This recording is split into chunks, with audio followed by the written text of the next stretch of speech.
Olá amigos, sejam bem-vindos a mais um vídeo do meu canal. Eu sou o Lucas Knaip e vamos falar sobre o US Open de tênis. A gente ontem teve o sexto dia do torneio, onde vários jogos de terceira rodada foram completados e a gente já tem as oitavas de final do torneio definidas. A gente já sabe aí que são os 16 tenistas que sobraram dos 128 que começaram o torneio, né? Então assim, eu ia comentar sobre os 8 jogos que aconteceram ontem. Peço que você deixe seu like, se inscreva no canal, compartilhe esse vídeo e a gente fala aqui um pouco sobre as oitavas de final, né? Não só sobre os jogos que vão acontecer hoje, mas também sobre os jogos que vão acontecer amanhã, né? Então vamos lembrar que os jogos de hoje, tipo assim, estão no mesmo chaveamento, então os vencedores vão enfrentar lá os vencedores na terça-feira, outro, assim, vai ter, obviamente, um certo jogo leva o vencedor de outro jogo, entende? Mas eu já organizo ali tudo certinho, tá? Depois, desculpa aqui a confusão, mas de qualquer maneira, vamos aqui falar sobre os jogos que aconteceram ontem, né? A gente teve o Jack Draper vencendo o Michael Mmoh por 3-1.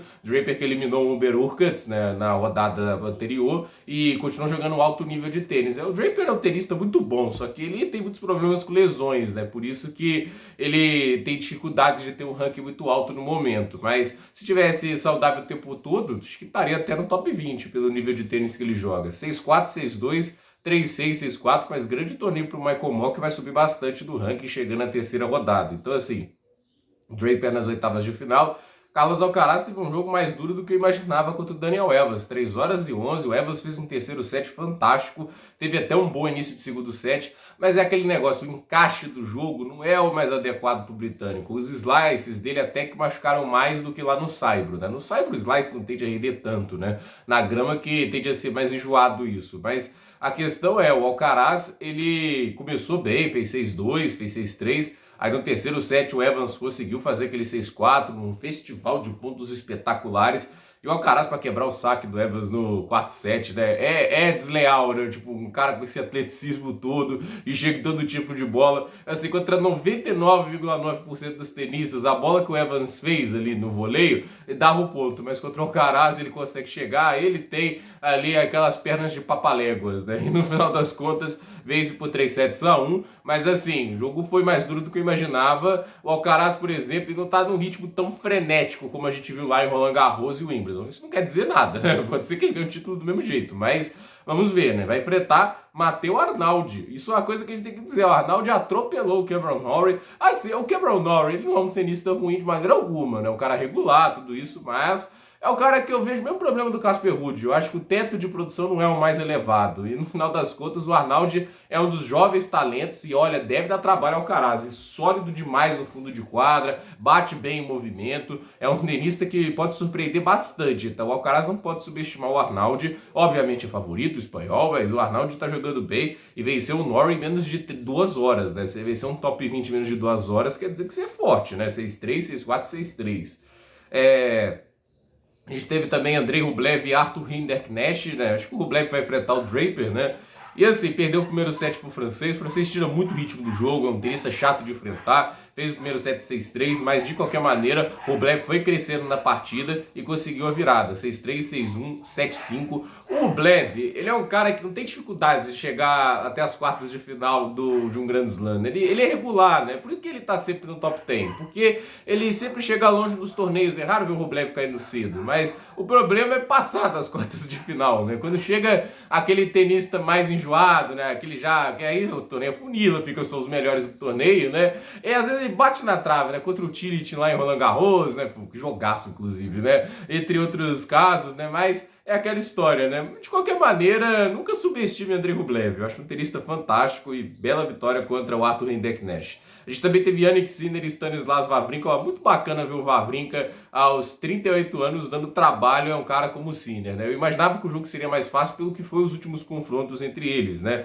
Mas não, o Wawrinka deu trabalho. E como, né? Até o terceiro set o jogo tava dificílimo e o Sinner tava sofrendo demais, né? E assim, o primeiro set 6-3 pro Sinner, o segundo o Wawrinka jogou um tênis maravilhoso, usou muito da experiência dele ao favor, né? 6-2. Aí depois foi 6-4, né, pro Jannik Sinner. E aí no último set o Wawrinka já estava completamente sem gás. Até tentou ali fazer a graça dele, mas no final das contas, vitória de Jannik Sinner, que tá jogando bem e deve aí avançar, quem sabe até as quartas de final. Obviamente tem um jogo duríssimo contra Alexander Zverev, né? Que assim, o Zverev a gente tá sempre aquele pé atrás, né? Porque tá faltando aquela vitória para... Teve a vitória contra o Medvedev, é realmente fantástico a vitória, mas desde Cincinnati ele tá jogando muito tênis. E hoje, e ontem, né, melhor dizendo, né, ele ganhou do Grigor Dimitrov por 3-1 num jogo duríssimo, né? Teve que salvar 7 pontos no segundo set. Mas assim, o Dimitrov, a gente sempre fala, é talentoso, mas tem um mental fraco pra caramba, né? Impressionante.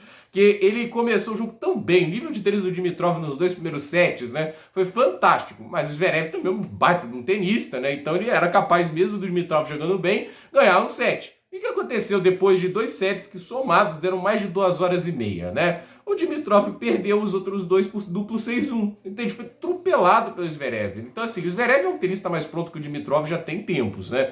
Mas a questão é, o Dimitrov não pode cair tanto nível desse jeito, né? Ele não estava cansado desse ponto para levar um duplo 6-1. Então, o mental do Dimitrov sempre foi o grande freio de mão da carreira dele e continua sendo, né? Então, assim, o Sinner e o Zverev deve ser a grande partida de oitavas de final, ao meu ver, né? Mas é um jogo duro. O Sinner, eu acho que ele tem favoritismo porque ele tá jogando em alto nível, acho que um pouquinho mais tempo nessa temporada. Mas, olha, não subestimar o Alexander Zverev, porque o teto de produção do Zverev é altíssimo. Já ganhou do Alcaraz, inclusive em Grand Slam. A gente também teve Nicolas Jarry e Alex de Minaur. Olha, essa partida me pegou de surpresa, sério mesmo, que o Nicolas Jarry saca bem, né? Eu esperava um jogo duro. Cara, 1 hora e 45, 3-0, 6-1, 6-3, 6-2. O de Minaur tá jogando demais, né? E olha, teremos Alex de Minaur e Daniil Medvedev nas oitavas de final do US Open. Um jogo chato pro Medvedev. Será que mais um australiano vai estragar a festa do Medvedev no US Open nas oitavas? Ano passado foi o Kyrgios, agora pode acabar sendo o de Minaur. Mas, né, é o Medvedev, né? E olha, Baez vinha de 12 vitórias seguidas, vamos falar, ó, o Medvedev vai ter dificuldade com o Baez, né? Os 2 primeiros sets duplo 6-2, né? Mas aí no último set o Medvedev dá aquelas osciladas, o Baez melhorou o nível dele também, né? Até que quando você tá pegando 2-0, você começa a meter mais a mão na bola, você arrisca mais, ou isso dá muito certo ou dá muito errado. No caso deu certo, mas Medvedev no final das contas foi lá e fechou no tie-break. O terceiro set foi longo, 1 hora e 20, mas foi de alto nível de tênis, inclusive. Mas no final das contas, vitória do russo, 3-0, avança às oitavas de final. Vamos ver, né? Tipo, esses foram os jogos que aconteceram ontem. Os jogos de hoje das oitavas de final são Tommy Paul e Ben Shelton, vai acontecer 1 da tarde, né? Pelo menos é a previsão. Idikata e Francis Tiafoe, o jogo também pode ser interessante, mas o Tiafoe é bem favorito. Daniel Stricker, Dominic Stricker, eu sempre confundo o nome do Stricker, mas ó, o Stricker vai enfrentar o Taylor Fritz e o Borna Gojo vai enfrentar o Novak Djokovic mais à noite. A gente também tem aqui Alcaraz e Matteo Arnaldo, né?